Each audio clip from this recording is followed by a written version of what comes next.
하나님의 말씀 요한복음 8장 12절로 21절까지의 말씀 저와 교독하시겠습니다. 예수께서 또 말씀하여 이르시되 나는 세상의 빛이니 나를 따르는 자는 어둠에 다니지 아니하고 생명의 빛을 얻으리라. 자신들이 이르되 내가 너를 위하여 증언하니 내 증언은 참되지 아니하노라. 예수께서 대답하여 이르시되 내가 나를 위하여 증언하여도 내 증언이 참되니 나는 내가 어디서 오며 어디로 가는 것을 알거니와 너희는 내가 어디서 오며 어디로 가는 것을 알지 못하느니라.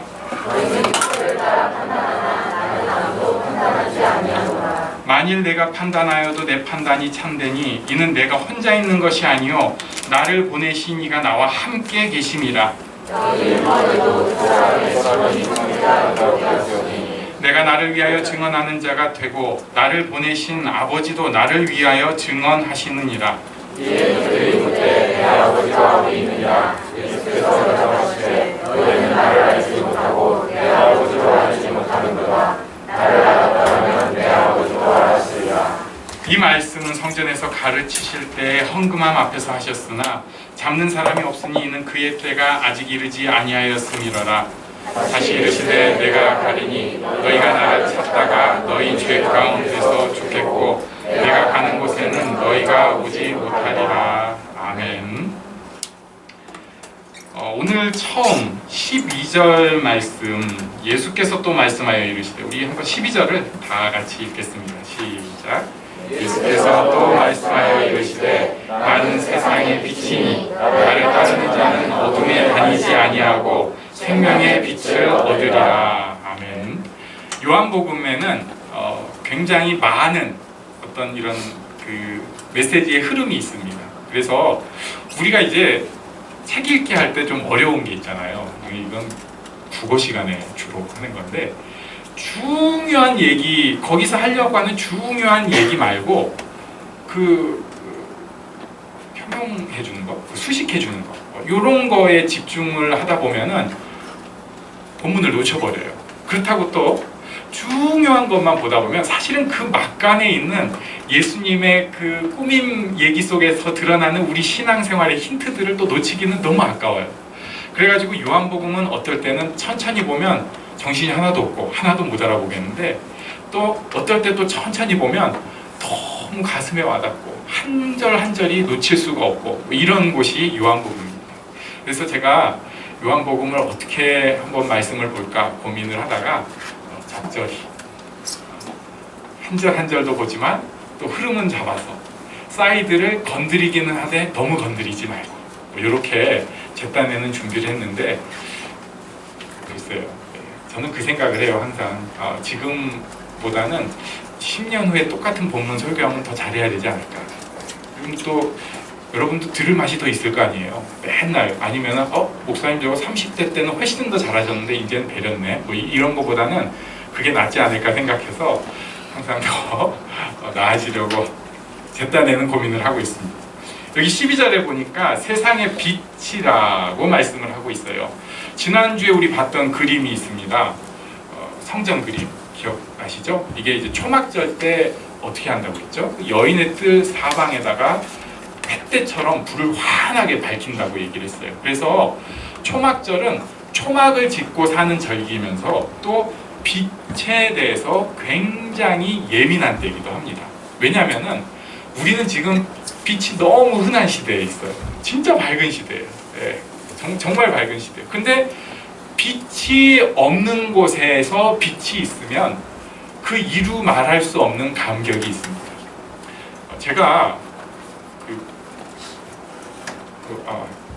생기부 거기 써진 것 같은데 생활기록부에 신앙심이 투철하고였나 뜻고였나 뭐 단단하고였나 이렇게 담임 선생님이 써준 그런 사람입니다.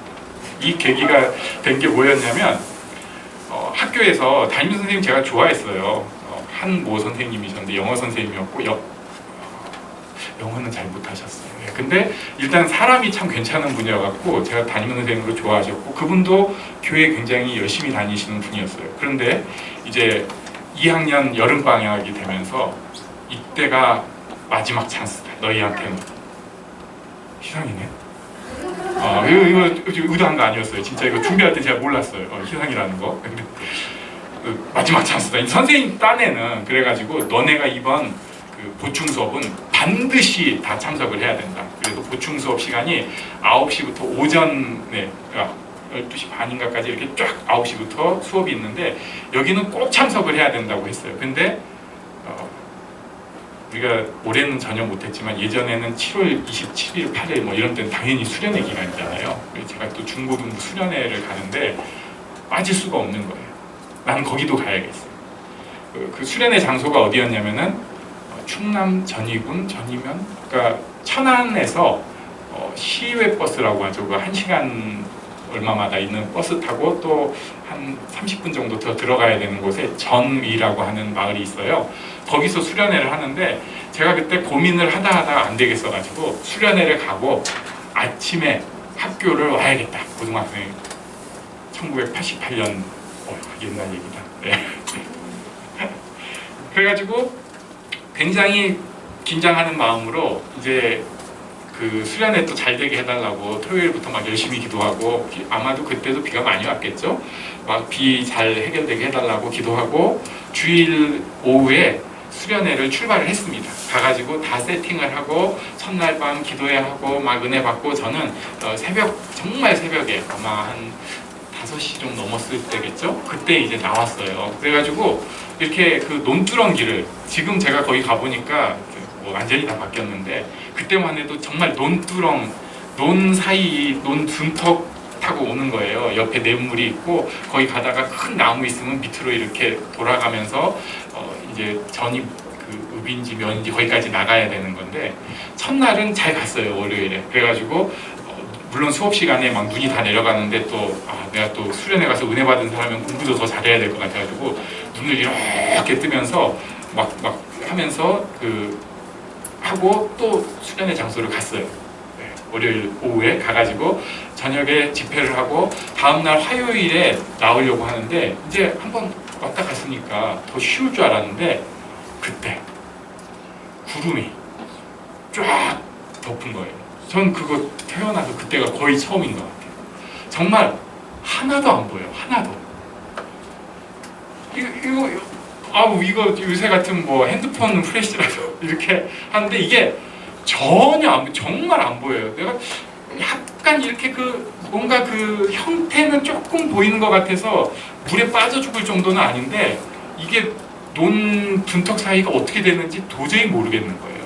그래가지고 막 가다가 저 논 쪽으로 갔다가 이거 아니다 그래가지고 다시 이렇게 오는데 버스 놓치면 또 안 되잖아요. 저 학교 가야 되니까.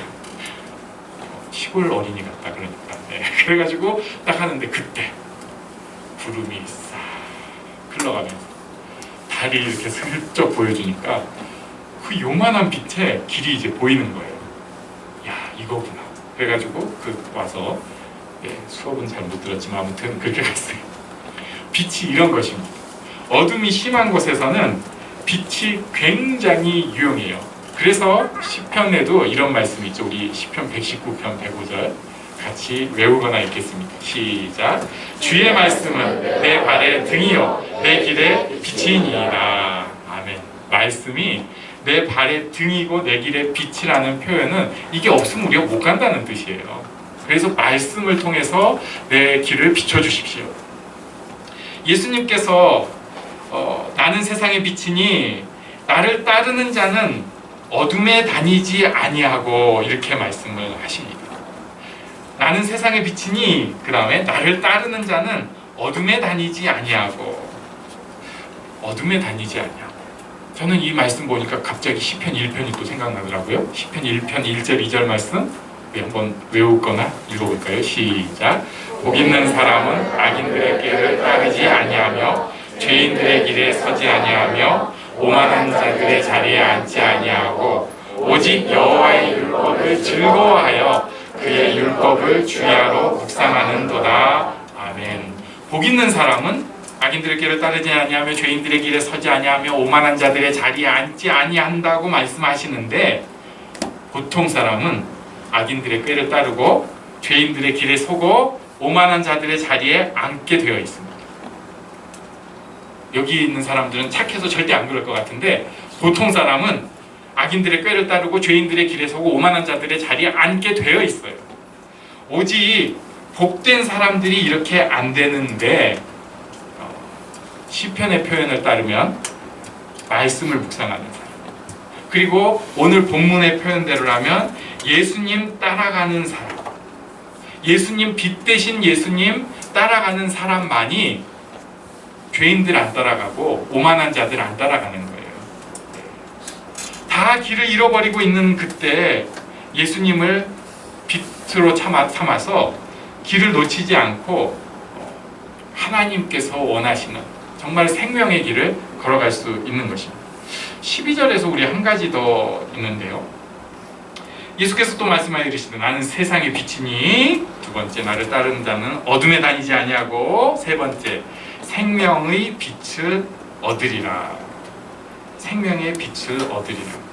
예수님을 따라다니면 어둠에 다니지 않고 좋은 길만 다니는 것뿐만 아니라 아예 생명의 빛을 얻으리라고 말씀하고 있어요. 이건 큰 축복이니까 옆에 계신 분에게 말씀해 주십시오. 생명의 빛을 얻을 것입니다.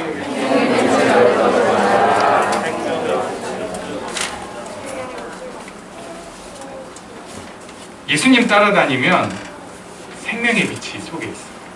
예수님이 내 안에 있는 거예요. 그냥 빛을 비추는 것만 보고 내가 가는 게 아니라 나는 예수님께서 빛을 비춰주셔서 내 딴에 고민하고 고생하면서 그 길 따라가면서 어떨 때는 논두렁으로도 빠지고 막 고생하면서 따라가고 있었는데 나도 몰랐는데 예수님 따라가기 시작하니까 어느새 그 빛이 내 안에 있기 시작한 것이고 나도 사람들을 비추기 시작하는 거예요. 이게 예수 믿는 놀라운 은혜입니다. 아니 내 주제에 누굴 비춰? 나는 예수님 따라갔는데 내가 저절로 비추기 시작하는 거예요. 이건 누가 아니면 내가 막 의식해가지고 내 빛을 사람한테 비출 것이야, 이게 아니라 나는 예수님을 따라가고 있는데 그 빛이 나를 통해서 비춰지는 거예요. 그래서 또 우리 암송한 말씀이 있죠. 마태복음 5장 14절 15절 말씀 시작. 너희는 세상의 빛이라 산 위에 있는 동네가 숨겨지지 못할 것이요 사람이 등불을 켜서 말 아래에 두지 아니하고 등경 위에 두나니 이러므로 집안 모든 사람에게 비치느니라. 아멘. 다 빛이 없어서 헤매는 세상에서 나는 예수님 빛을 따라가고 나도 사람들에게 빛이 되는 축복을 누리는 것입니다. 이 축복을 다 누리시기 바랍니다. 생명의 빛을 따라가고 생명의 빛이 내게도 꼭 있기를 바랍니다.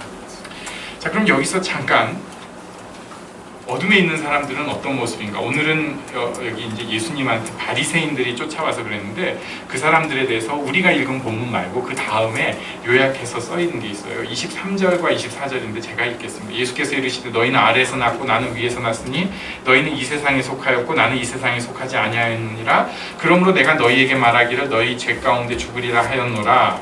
너희가 만일 내가 그인 줄 믿지 아니하면 너희 죄 가운데서 죽으리라.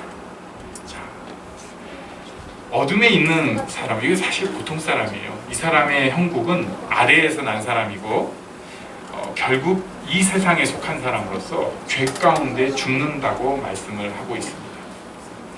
그러면 빛 대신 예수님을 따라가는 사람은 어떤 축복을 누리게 되는가? 우리 세 가지로 한 번 더 보고 오늘 말씀을 마무리 지으려고 해요. 16절을 한번 같이 읽겠습니다. 16절 시작.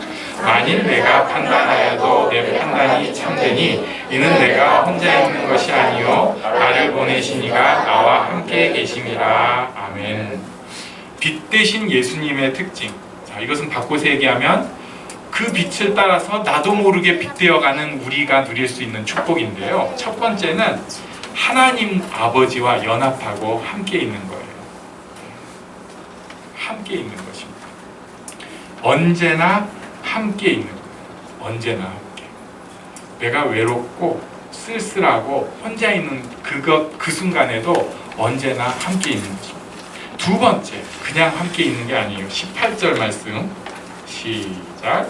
내가 나를 위하여 증언하는 되고 나를 보내신 아버지도 나를 위하여 증언하시느니라. 아멘. 여기에 이 본문을 조금 살펴봐야 되는데 바리새인들이 야 너를 위해서 증언하는 사람이 어딨어?